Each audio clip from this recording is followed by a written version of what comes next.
A partir de agora, a Timbira apresenta Direito no Ar. Direito no Ar. Fique por dentro dos direitos e deveres do cidadão. Direito no Ar. Na Rádio Timbira. No ar, Heraldo Moreira, comunicando. Olá, meus amigos e minhas amigas do Direito no Ar, programa que é fruto da parceria entre a Rádio Timbira, a Associação dos Magistrados do Maranhão e o Instituto Mérito. A Rádio Timbira é a emissora oficial do Estado do Maranhão, sendo vinculada à Secretaria de Comunicação Social, cujo secretário é o jornalista Ricardo Capelli. O diretor-geral da Timbira é o também jornalista Robson Paes. A Associação dos Magistrados do Maranhão é presidida pelo juiz Olídice Barros e tem como diretora de comunicação a juíza Marcela Lobo. O Instituto Mérito divulga em seu perfil no Instagram eventos acadêmicos e humor jurídico. Os eventos servem para aqueles que precisam de certificados de atividades complementares para fins de graduação. Lembramos que o Direito no Ar é gravado e sempre tem, em seu primeiro bloco, entrevistados falando sobre um determinado tema de interesse dos nossos teleouvintes. Hoje iremos discutir o projeto Municípios Amigos da Justiça, com o juiz de direito Alexandre Abreu. Os Objetivos de Desenvolvimento Sustentável das Nações Unidas são um apelo global à ação para acabar com a pobreza, proteger o meio ambiente e o clima e garantir que as pessoas em todos os lugares possam desfrutar de paz e de prosperidade. São 17 metas a serem cumpridas pelos governos, sociedade civil, setor privado e todos os cidadãos, tendo como pilares o cuidado com as pessoas e o planeta, focados na prosperidade humana e na convivência em paz, em uma mobilização de parceria para alcance dos resultados. Ciente que um desafio dessa magnitude só é superado com a união de esforços, o desembargador Lourival Cerejo, presidente do Tribunal de Justiça do Estado do Maranhão, editou uma portaria instituindo o selo de reconhecimento Município Amigo da Justiça, que homenageia os municípios do Maranhão que desenvolveram ações de garantia de direitos aos cidadãos. Bom, para falar, então, sobre esse tema, a gente recebe de volta aqui no Direito no Ar nosso querido amigo, doutor Alexandre Abreu, que está à frente, dentre outros projetos, desse também. Então, doutor Alexandre, eu nem vou fazer aquela pergunta que tradicionalmente faço sobre a carreira e tal, porque isso o senhor já respondeu em programa anterior. Vamos direto ao assunto. O que seria exatamente, doutor Alexandre, esse projeto Município Amigo da Justiça? Bom, Heraldo, muito obrigado pela oportunidade. É sempre um prazer participar desse programa e ver a associação do Instituto Mérito com a Rádio Timbiras e a Associação dos Magistrados em prol de uma programação voltada à orientação jurídica, esclarecimentos de direitos, que, em última análise, significa fortalecimento de cidadania. E é exatamente esse tema, fortalecimento de cidadania, que movimenta o projeto Município Amigo da Justiça. Vamos tentar situar essa ideia. Olha só, como você bem relatou no início, o planeta busca um desenvolvimento de progresso, de garantia da melhor qualidade de vida das pessoas e, claro, uma preocupação com a preservação mundial. E lançada os Objetivos de Desenvolvimento Sustentáveis, ele incluiu no seu último item, ou seja, como garantidor das metas anteriores, o item da parceria, o que significa que é necessário que as instituições percebam que vão precisar de um processo cooperativo para alcançar resultados. Então, não é diferente a ideia do projeto Município Amigo da Justiça. O que o Tribunal de Justiça do Maranhão está fazendo é identificando, dentro de instituições com compromissos assemelhados, compromissos como a garantia da proteção da pessoa vítima de violência, seja mulher, criança ou idoso, público vulnerável, a proteção das pessoas consumidoras com acesso à proteção de seus direitos, a oportunidade de garantia de atendimento de saúde qualificado do cidadão, e, além disso, a própria preocupação com a qualidade dos serviços do município, como o melhoramento do relacionamento com o cidadão, através da implementação de ouvidorias resolutivas, a implantação do juízo digital, que facilita uma comunicação interativa entre o judiciário e o município para a solução de demandas que são judicializadas com os municípios. Então, esse conjunto de envolvimentos comuns que, eventualmente, municípios e judiciário desenvolviam separadamente,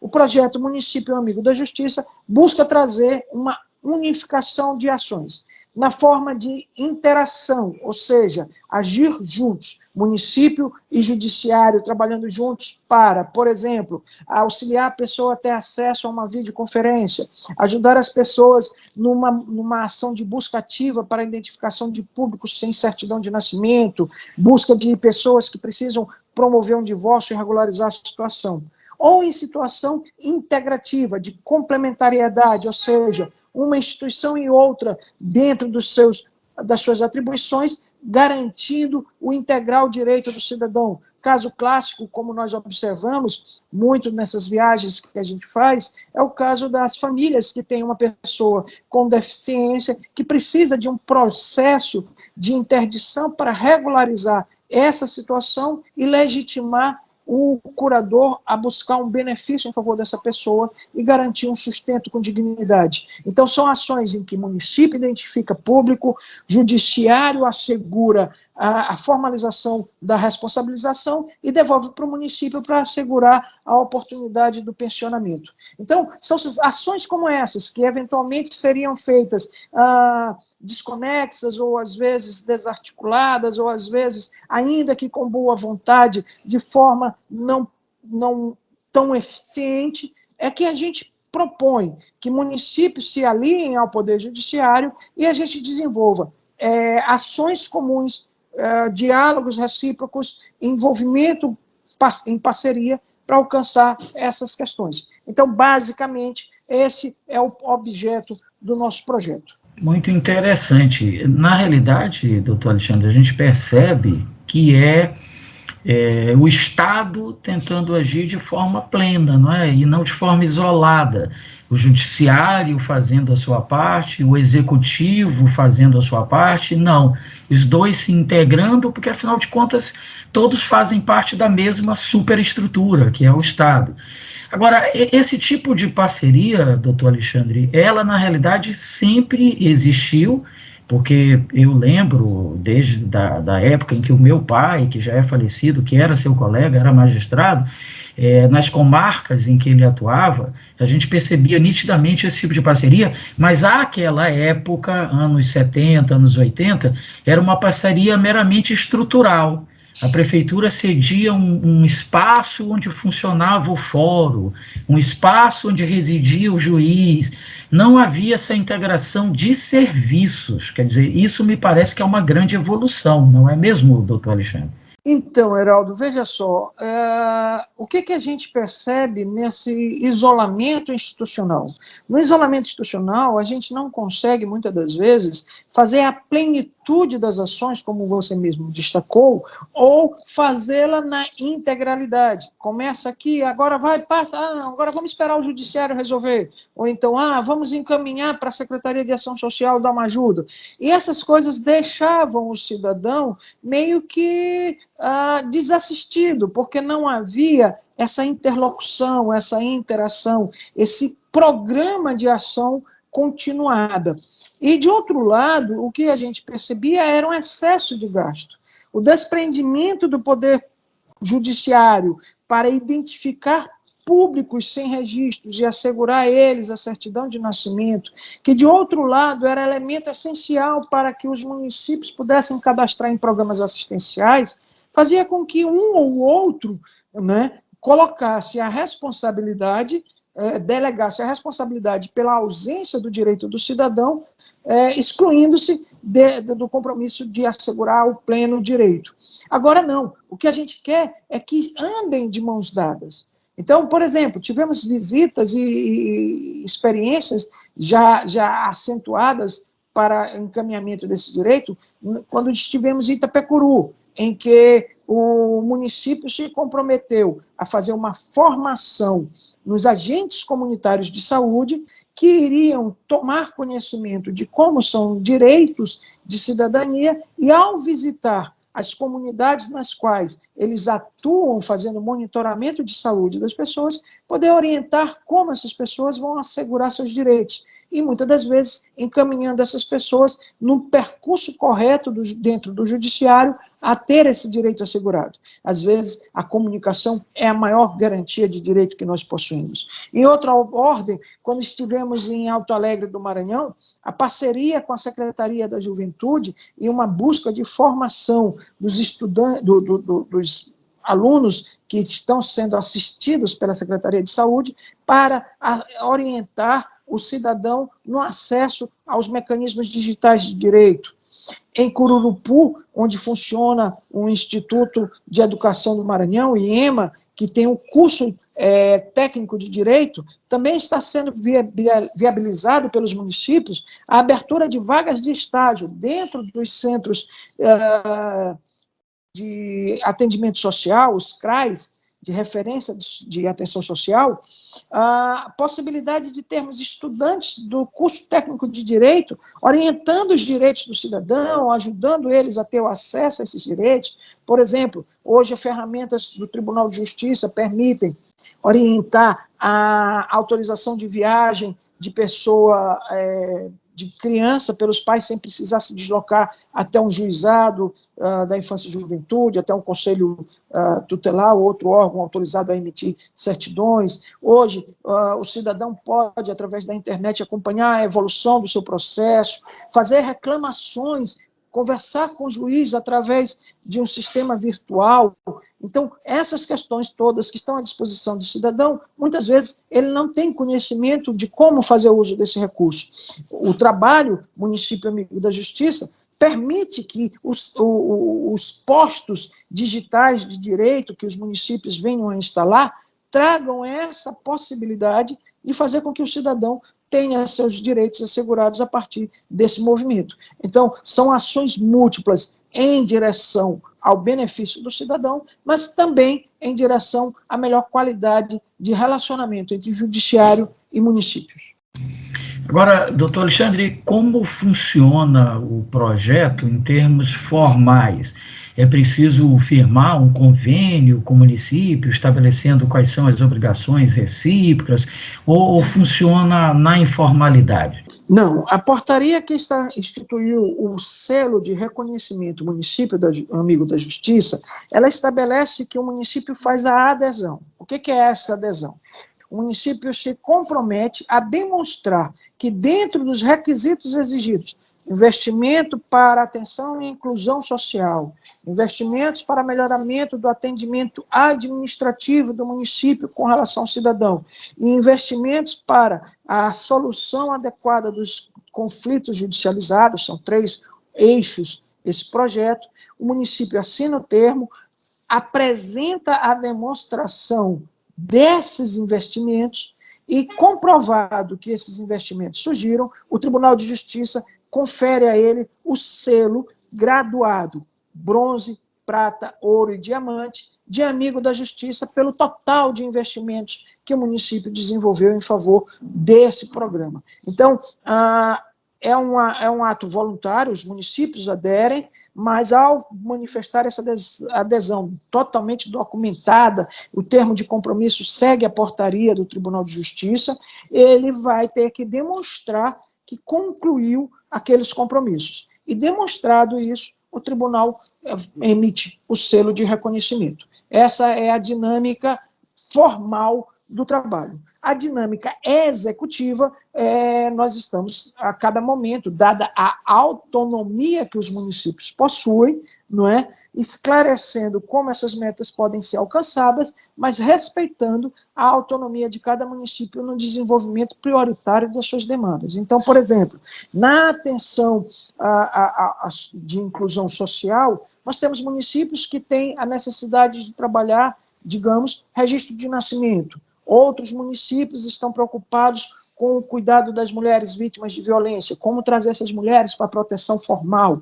Outros municípios estão envolvidos com projetos de proteção à infância e juventude, e aqui a gente tem um relato muito importante sobre o problema da maternidade precoce no Maranhão. É o segundo estado com maior índice de maternidade precoce. A maternidade precoce significa em desfavor das mulheres, o afastamento do estudo, o afastamento da busca profissional independente, uma certa necessidade de cuidado de um filho que também lhe leva a uma condição de dependência de favorecimento, seja dos pais, seja de um companheiro, e essa submissão leva invariavelmente a uma posição de fragilidade e, eventualmente, a uma condição de violência doméstica. Então, são ações importantes a serem desenvolvidas. Outros municípios talvez tenham foco no cuidado dos idosos.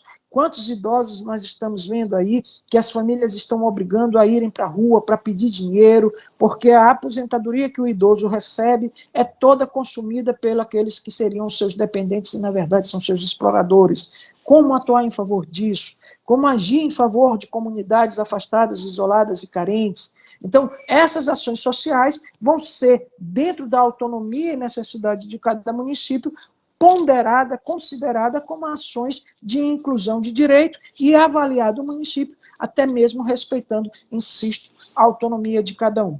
Já de outro lado, ações de cunho administrativo, por exemplo, como o fortalecimento da ouvidoria é um critério objetivo, e não é uma imposição do Tribunal de Justiça.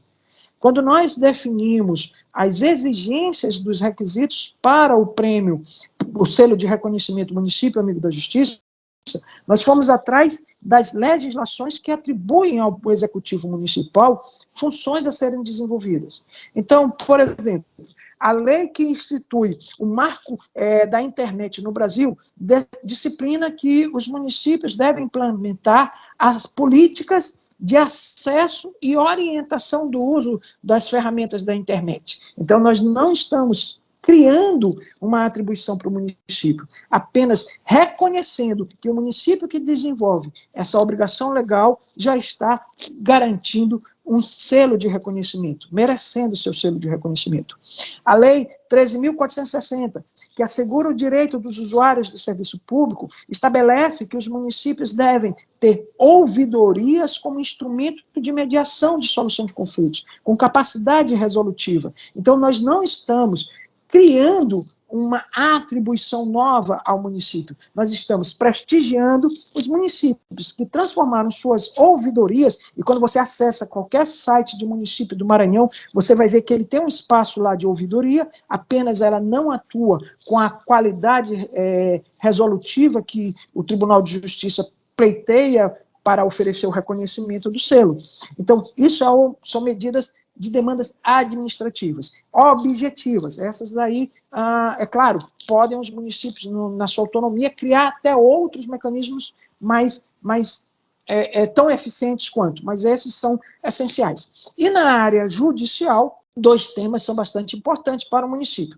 O primeiro deles, a execução fiscal, que é uma forma de arrecadação financeira. O Conselho Nacional de Justiça editou normas para reconhecer a possibilidade de facilitar a execução fiscal, usando sistemas eletrônicos, tanto dentro da fase administrativa, os municípios gerando documentos que integram o sistema PJE e agilizam a formalização de uma execução judicial, a execução fiscal, como também favorecendo o processo extrajudicial de busca de recuperação de crédito.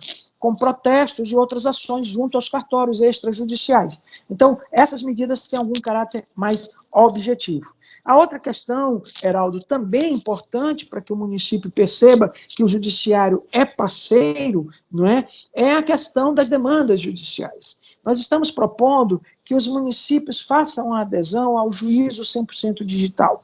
O que significa isso? Como todo processo, a partir de março de 2022, no Brasil inteiro, será totalmente eletrônico, e no Maranhão nós já avançamos muito, já estamos com quase 100% das demandas cíveis digitalizadas, as novas são todas eletrônicas, então nós temos um mecanismo de agilidade de movimentação processual. Mas precisamos, na outra ponta, ter a recepção para essa movimentação digital.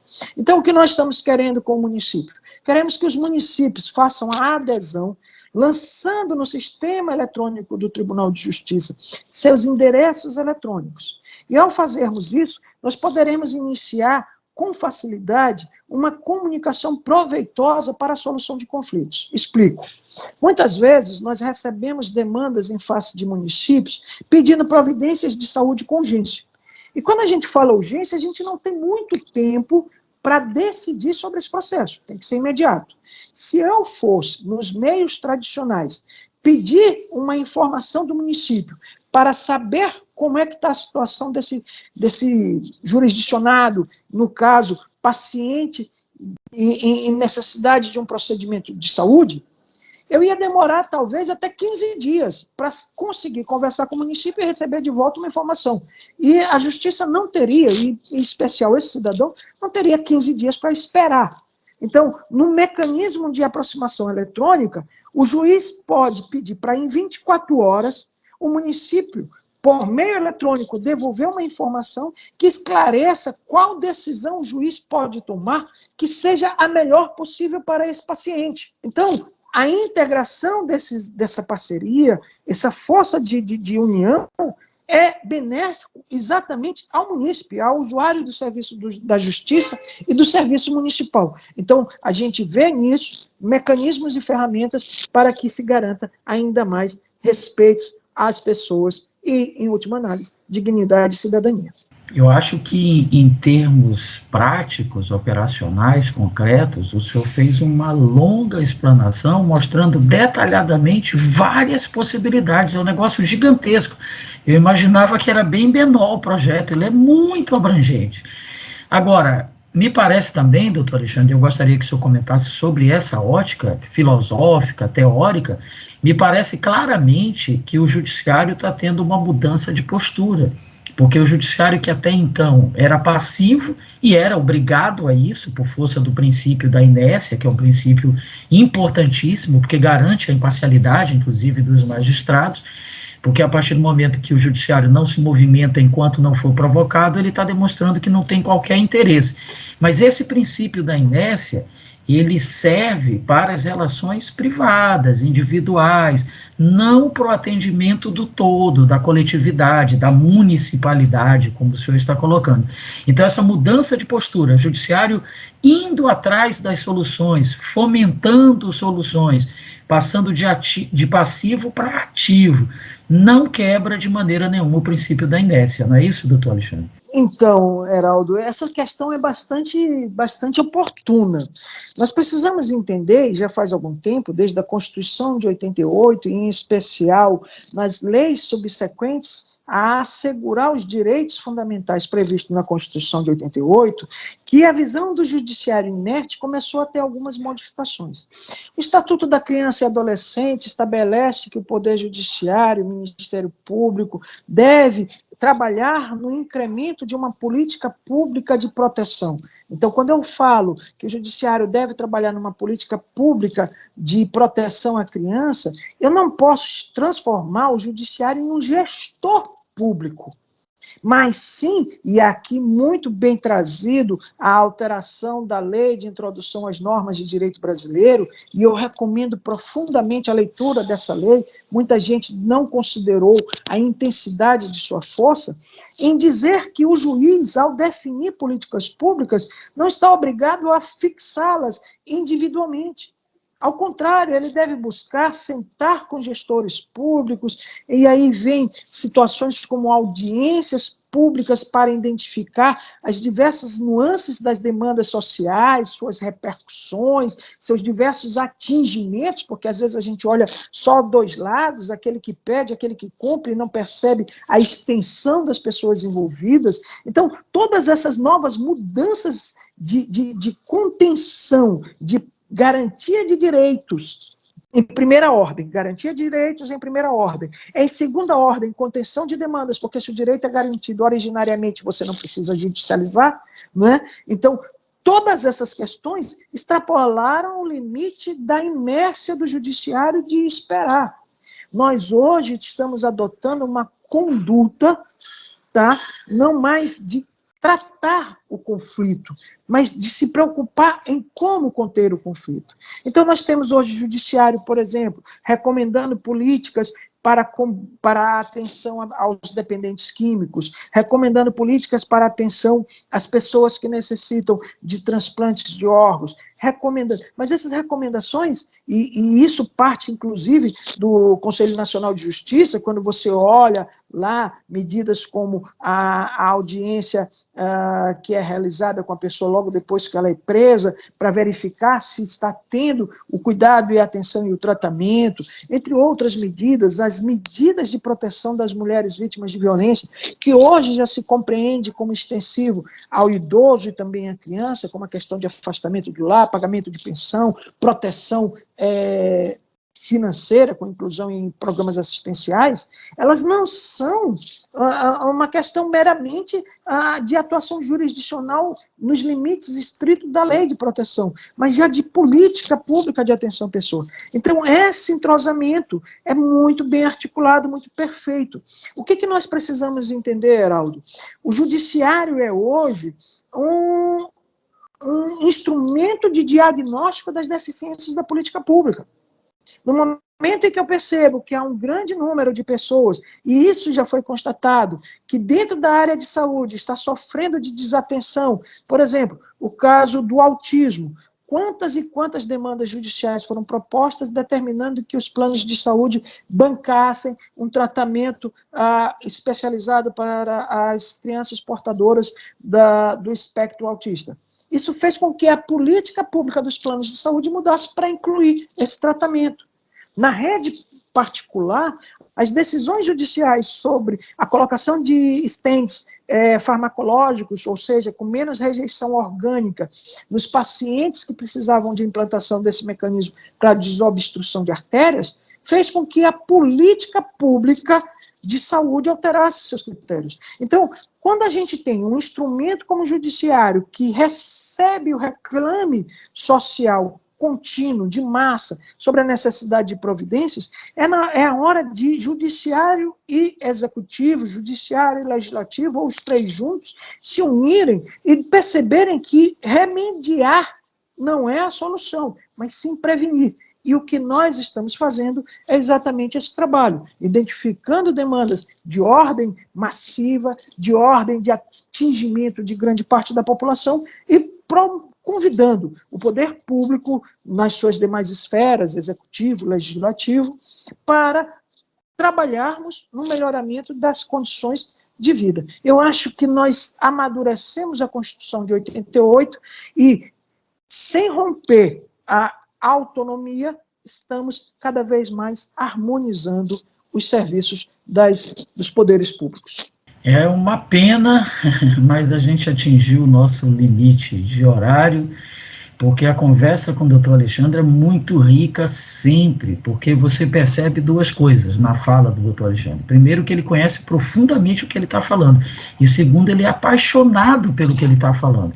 Então, é muito gostoso conversar com o senhor, doutor Alexandre, sobre qualquer projeto, sobre qualquer tema que o senhor esteja à frente no Tribunal de Justiça. Eu só não consigo enxergar como é que o senhor consegue conciliar as duas tarefas, porque o senhor ainda está no trabalho passivo também, ainda está lá titular da sua vara, atendendo a diversos processos, audiências, partes, advogados, e ainda está à frente desse trabalho ativo em várias frentes do tribunal, que eu sei disso. E o senhor consegue conciliar, ainda consegue viajar, enfim, é um herói do judiciário, o doutor Alexandre Abreu. A gente agradece muito a sua participação e abre o espaço agora para suas considerações finais. Meu amigo, eu só tenho a agradecer a oportunidade e aproveito essa porta de diálogo com toda a sociedade maranhense. Eu sei que a Rádio Timbiras atinge todo o interior e, portanto, é um canal de comunicação, informação e orientação de direitos, para dizer às pessoas que o Poder Judiciário vem tendo conhecimento das dificuldades da sociedade e, dentro dos seus limites, buscando, em especial com cooperação, atuar em favor do cidadão.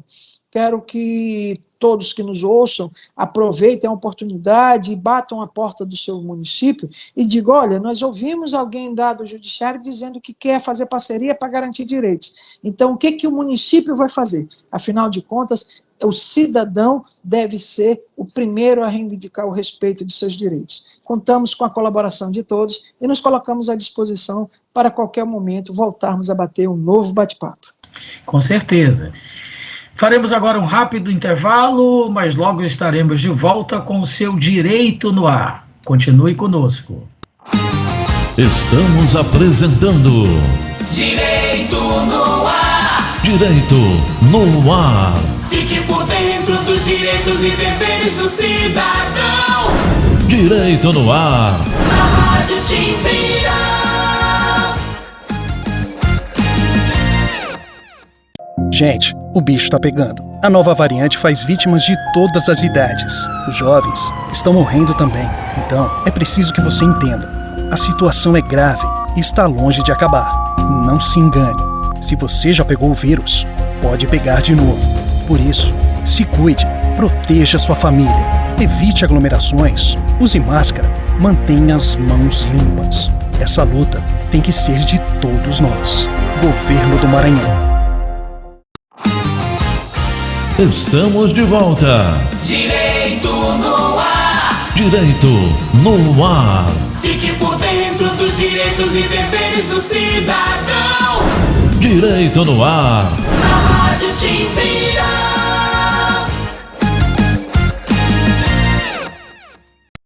No ar, Heraldo Moreira, comunicando. Estamos de volta aqui pela Rádio Timbira com o seu Direito no Ar, em parceria com a Associação dos Magistrados do Maranhão e o Instituto Mérito. E agora vamos a mais um programa Link CNJ. O Anuário da Segurança Pública apontou o desaparecimento de quase 80 mil pessoas em 2019. Das quais apenas 39 mil foram localizadas. Do total, é estimado que 40% eram crianças e adolescentes. Entre as causas constam, além de problemas de saúde mental e migração, violências diversas, entre as quais o tráfico de pessoas. Desde 2018, o Judiciário tem uma política institucional de atenção e apoio às vítimas de crimes e atos infracionais. Recente alteração na norma, aprovada pelo CNJ em abril, define que os tribunais devem criar centros especializados de atenção às vítimas, para que funcionem como um canal de atendimento, acolhimento e orientação. Para debater essa realidade, a revista eletrônica Link CNJ recebe Vera Lúcia Ranu, presidente e fundadora da ONG Mães em Luta, e Larissa Leite, responsável pelo programa de pessoas desaparecidas e seus familiares do Comitê Internacional da Cruz Vermelha. Confira.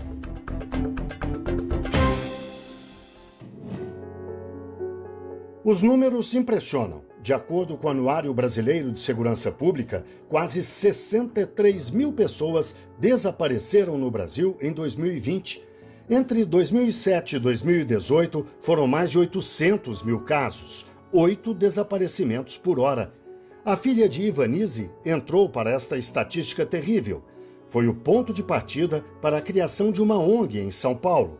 Lá, as mães ocupam as escadarias da Catedral da Sé e lutam para reencontrar os filhos. Esse trabalho ele surgiu há 25 anos, a partir do desaparecimento da minha filha, que chama Fabiana Esperidião da Silva, que desapareceu a 120 metros de distância da nossa casa. E durante 3 meses eu procurei a minha filha sozinha, nessa cidade imensa que é a cidade de São Paulo, e não encontrei minha filha. E aí, no dia 31 de março de 96, nasceu em São Paulo um movimento de mães denominado como as Mães da Sé. E naquele dia eu transformei a minha dor numa luta, não só pela minha filha, mas por mais de 11 mil mulheres que já passaram pela associação ao longo desses 25 anos. A ONG acolhe as famílias, ajuda no boletim de ocorrência, dá acompanhamento psicológico, assistência jurídica, faz campanhas. São milhares de mães. Pais foram 3 em 25 anos. E elas sofrem.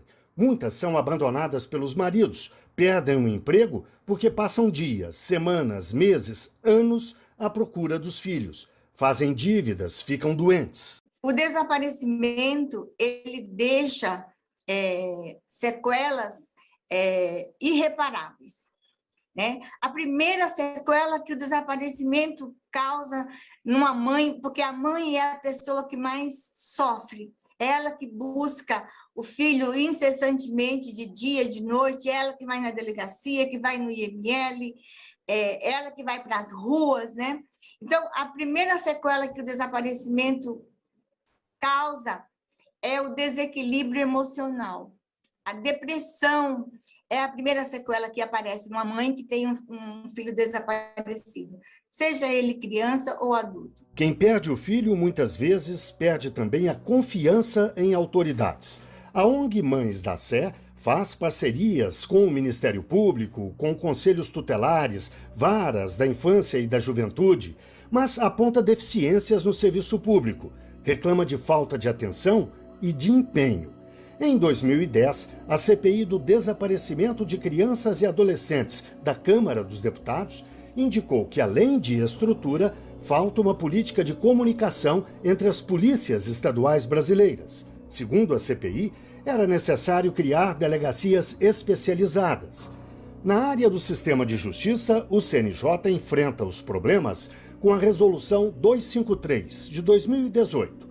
O documento orienta tribunais a instituir centros especializados de atenção às vítimas. Também é estimulada a criação de plantão de servidores para o atendimento com equipes especializadas e para encaminhamento a serviços públicos de assistência jurídica, médica, psicológica, social e previdenciária. O CNJ lida principalmente através do Observatório de Direitos Humanos e das comissões existentes no próprio Conselho Nacional de Justiça, das quais eu faço parte. Nós temos a Comissão de Proteção aos Vulneráveis, e que entra, então, as crianças, os desaparecidos, as vítimas deste problema. Então, essas comissões, nós atuamos em parcerias com o Ministério da Justiça, com a Polícia Federal, buscamos um apoio para essas vítimas com a própria resolução, né, que institui a criação de um centro nos tribunais de apoio a essas famílias vítimas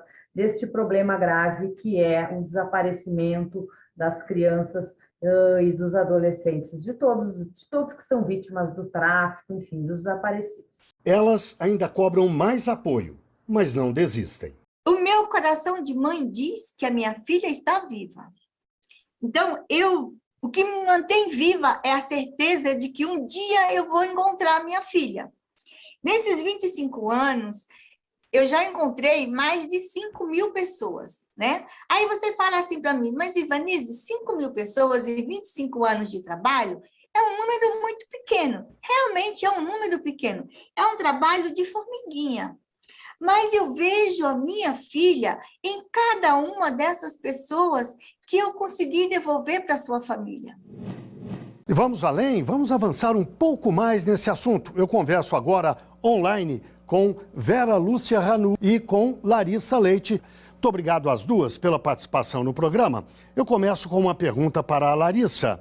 Na sua avaliação, na avaliação da Cruz Vermelha, Larissa, qual é a dimensão desse problema no Brasil? É maior, é menor, é diferente de outros países? As dimensões, a partir das informações que a gente encontra aqui no Brasil, indicam que a gente tem um problema bastante relevante, uma realidade bastante relevante de desaparecimento de pessoas, mas que ainda precisa ser melhor explorada, né? Nós temos hoje números que tratam anualmente do volume de registros de desaparecimento, ou seja, do número de boletins de ocorrência que são feitos a cada ano. E esses números têm girado em torno de 60 a 90 mil por ano. São só números de registros de desaparecimento. Ainda em construção está um cadastro nacional de pessoas desaparecidas que vai nos permitir entender desse volume de registros de casos, quantas pessoas seguem desaparecidas e qual é o somatório disso ao longo dos anos. Se a gente tem esse volume de 60 a 90 mil registros por ano, quantos desaparecimentos temos hoje? Né? O fato é que esse número de registros ele é bastante representativo se comparado com outros indicadores de segurança pública aqui mesmo do Brasil ou com números que outros países apresentam de desaparecimento de pessoas. É um desafio ainda para muitos países, inclusive da América Latina, reportar o total de pessoas desaparecidas e manter esses dados atualizados na medida que a gente tem situações de desaparecimento que estão em curso. Em alguns países, as situações de desaparecimento estão relacionadas a conflitos armados, situações que já estão encerradas. Então, os países têm que tratar, têm que lidar com o desaparecimento que resultou de um fenômeno que já foi encerrado. No Brasil, como em muitos países, a gente tem várias circunstâncias de desaparecimento, várias causas, como ficaria mais fácil de entender, mas que se sobrepõem e que estão permanentemente presentes atualmente e também acontecem há muitas décadas. Então, essa dimensão que é dada, que é indicada pelo número de registros, é uma dimensão grande que precisa ser melhor apurada e que, felizmente, né, é possível de ser alcançada essa dimensão específica a partir de um registro nacional, de um cadastro nacional de pessoas desaparecidas, que foi determinado por uma legislação recente. Vera Lúcia, você é presidente da ONG Mães em Luta e, como presidente dessa ONG, você lida diretamente com as famílias dessas pessoas desaparecidas. Eu gostaria que você nos dissesse, portanto, do ponto de vista do drama humano, qual é a dimensão do problema no Brasil. Além de ser presidente da ONG, eu também sou mãe de desaparecido. Eu tenho uma filha desaparecida que agora, em novembro, completa 29 anos, por isso da militância na causa. A situação das famílias no Brasil sobre a questão do desaparecimento é uma situação de invisibilidade, porque a gente vê várias ações do governo, várias leis que foram criadas, várias iniciativas também da criação e recriação de várias vezes do Cadastro Nacional, porém, essas questões ainda são situações que não chegam a esses familiares. As informações são muito difíceis, o Cadastro Nacional de Pessoas Desaparecidas, ele depende muitíssimo, primeiramente, de ter um Cadastro Nacional de pessoas em geral, de cidadãos brasileiros, porque só aí a gente consegue trabalhar um cadastro. A gente precisa ter uma identificação única, porque só aí se consegue realmente ter uma noção e trabalhar em cima de números sobre pessoas desaparecidas. Enquanto a gente não tiver, primeiramente, um documento único nacional, que isso vai facilitar o cadastro nacional. Não tem como você localizar pessoas, buscar por essas pessoas, investigar pessoas desaparecidas, se cada estado tem um documento de registro, cada estado tem uma identidade. Então, uma pessoa desaparecida em São Paulo, ela pode tirar um documento de identidade no Paraná, no Rio Grande do Sul, e isso é muito difícil para a gente poder confrontar os números de pessoas desaparecidas. Muitas famílias nem chegam a fazer o boletim de ocorrência. Por quê? Porque ainda existe uma minoria que bate na tecla que tem que se esperar 24, 48, 72 horas, esquecendo que as 4 primeiras horas do desaparecimento são primordial para esse familiar encontrar o seu desaparecimento. Não temos cruzamento de informação. Os estados não se falam entre si. Então, tudo isso tem que ser uma mudança muito grande, já está na lei. A gente vê que existem, por exemplo, delegacias especializadas, o Ministério Público, o Conselho Nacional do Ministério Público tem procurado que os Ministérios Públicos dos estados estabeleçam programas de localização e identificação de desaparecidos em apoio ao trabalho das delegacias. Existem, inclusive, iniciativas de atenção psicossocial de familiares de pessoas desaparecidas, o que é fundamental. A Vera trouxe esse elemento do impacto do desaparecimento na vida das famílias. O fato é que a dimensão do problema e a dimensão do Brasil são grandes, né? E assim também a gente tem esse desafio da estrutura federativa do Brasil. A busca de pessoas desaparecidas e a própria prevenção do desaparecimento envolvem ações de inúmeras instituições públicas, do nível municipal, do nível estadual e do governo federal. Então, é preciso que a coordenação dessas iniciativas seja aprimorada, e também é preciso que haja um investimento um investimento não só de recursos humanos, técnicos e financeiros, mas um investimento de atenção política para que toda essa coordenação possa ser feita. É uma coordenação bastante difícil, porque envolve tanto situações de busca de pessoas que podem estar vivas, como podem ter falecido. Então, a gente tem aqui também aspectos técnico-forenses, aspectos de identificação, aspectos de busca de pessoas em vida no território nacional e também no exterior. Então, é um desafio realmente grande, que tem passos sendo dados. A Lei 13.812 de 2019 trouxe a determinação do estabelecimento de uma política nacional de busca de pessoas desaparecidas e outras várias normativas, mas ainda existem algumas lacunas. O Comitê Internacional da Cruz Vermelha tem um trabalho com famílias de pessoas desaparecidas, e nesse trabalho a gente escuta com muita frequência que as famílias, quando vão a uma delegacia, por exemplo, frequentemente escutam que a delegacia não tem muito o que fazer porque o desaparecimento não é um crime por si, né? Então, também a própria definição da natureza jurídica desse fato pode ajudar a clarificar quais são as responsabilidades dos diversos órgãos públicos, e uma normativa que também apresente protocolos e procedimentos claros de busca pode evitar que as famílias se entendam como as responsáveis por bater em todas as portas para buscar informação sobre o seu ente querido desaparecido. Vera, vocês já falaram em causas, em prevenção do desaparecimento. O que a experiência lhe diz? Que causas seriam essas e como é que se previne um desaparecimento? Olha, o desaparecimento, ele é uma situação que tem várias causas. Ela começa pelos conflitos familiares, ela tem como o delito, o tráfico de drogas, o tráfico de pessoas humanas, mas basicamente ela começa pelos conflitos familiares. E a gente, como organização, o que a gente tem trabalhado? A gente tem trabalhado principalmente o projeto das Mães em Luta, é o trabalho de atendimento a essas famílias, na facilidade de busca ao seu desaparecimento e a atenção aos familiares com a prevenção desse desaparecimento. O que é e como fazer a prevenção? A prevenção ela é feita através de diálogo, através de conversa, através de palestras nas escolas, nas comunidades, principalmente as famílias mais carentes são vítimas do desaparecimento, explicando que quando há um desaparecimento, porque o conflito já está implantado na família, o ser humano já está se sentindo invisível dentro da família.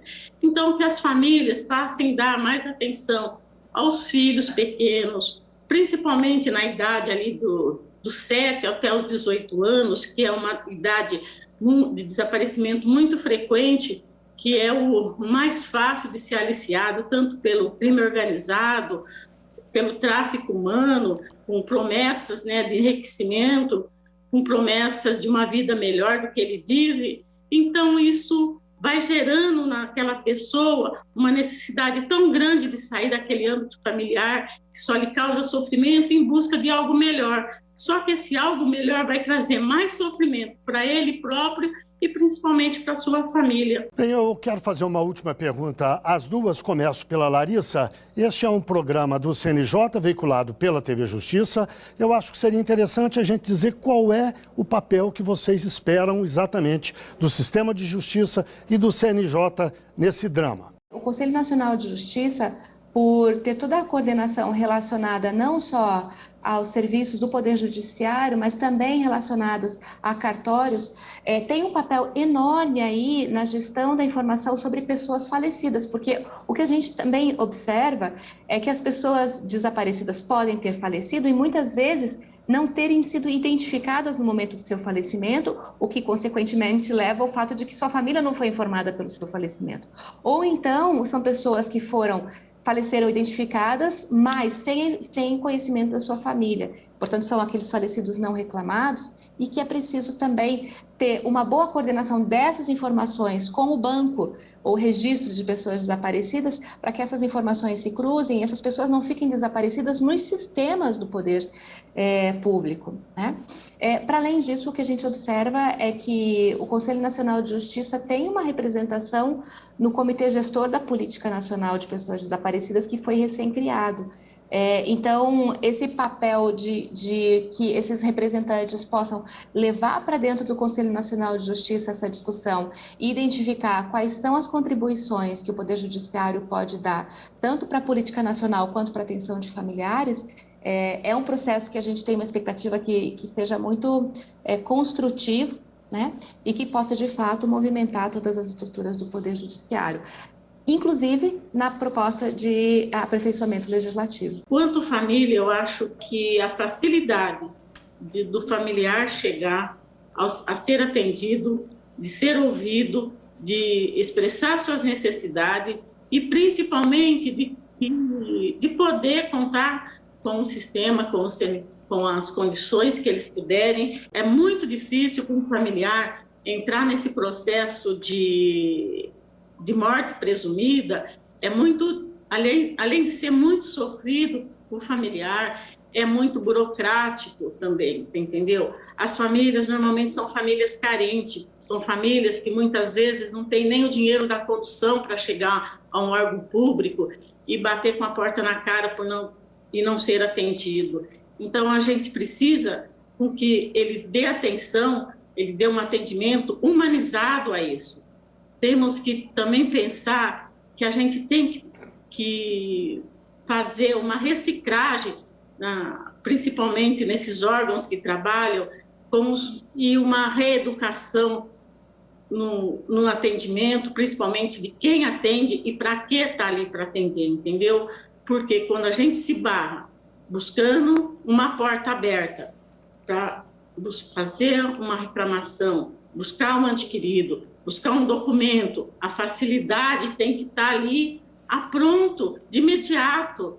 Na era digital que nós estamos, isso é em tempo real. Não tem necessidade de se esperar 2, 3, 4 anos por um cadáver ser reconhecido. Não tem que esperar 4, 5 anos para dar uma resposta para essa família, sendo que lá dentro já teve a resposta há muito tempo. Simplesmente não há essa conversa. Então, eu acho que a facilidade do ser humano, principalmente em atendimento a essas famílias que, como eu, têm familiar desaparecido, é primordial, é o primeiro passo, entendeu?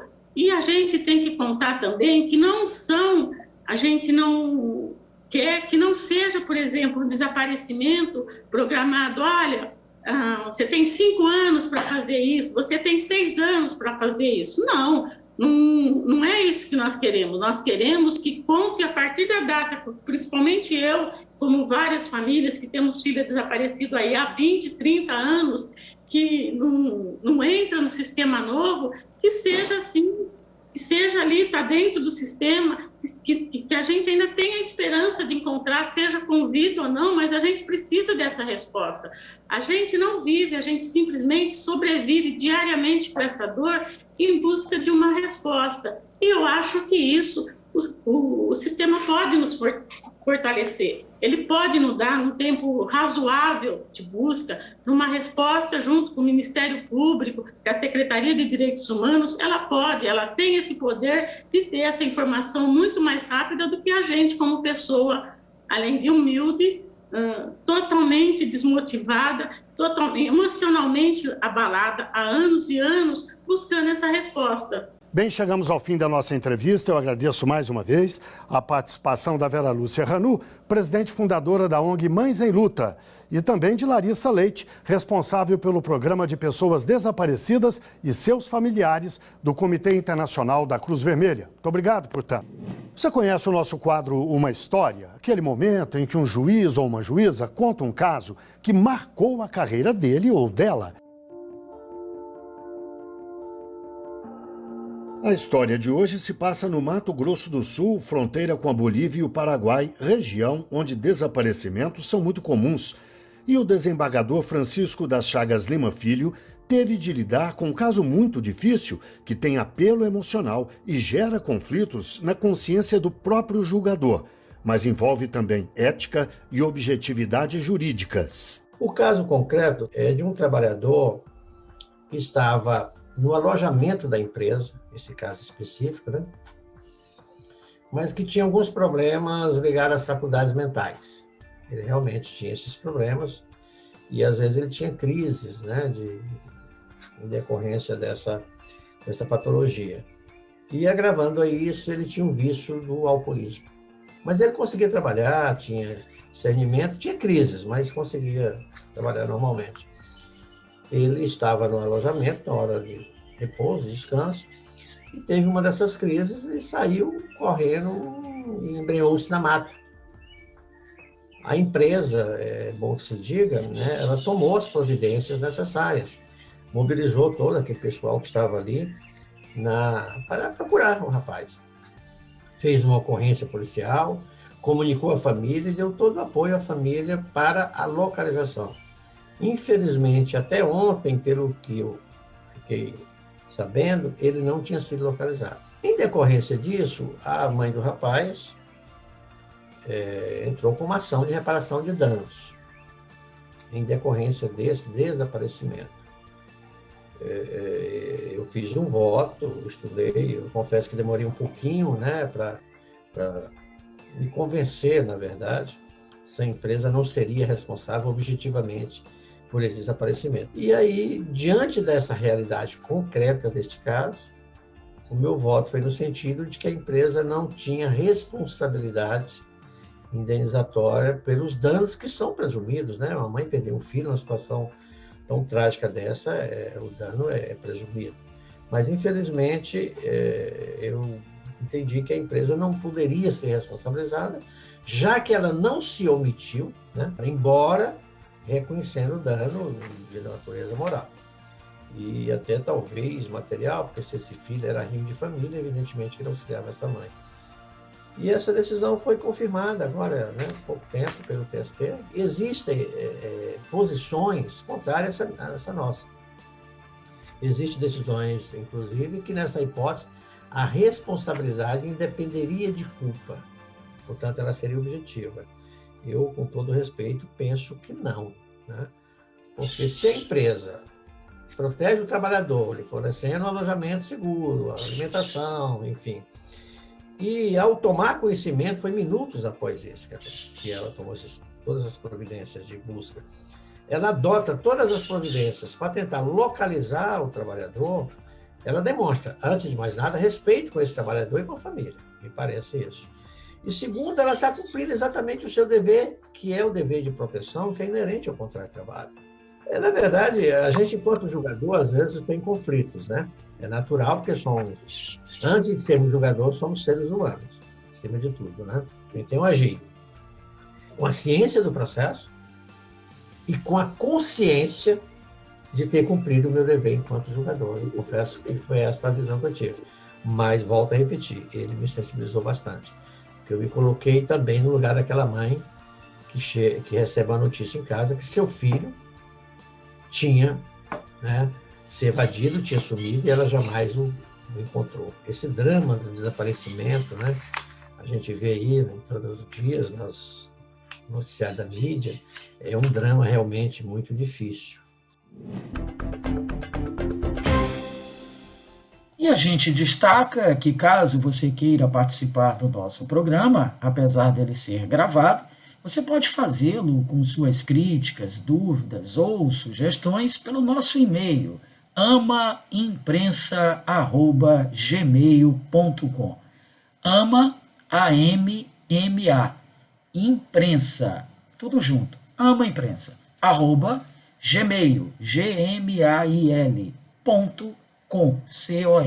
Voltaremos semana que vem com o seu Direito no Ar, um programa da Rádio Timbira, Associação dos Magistrados do Maranhão e Instituto Mérito.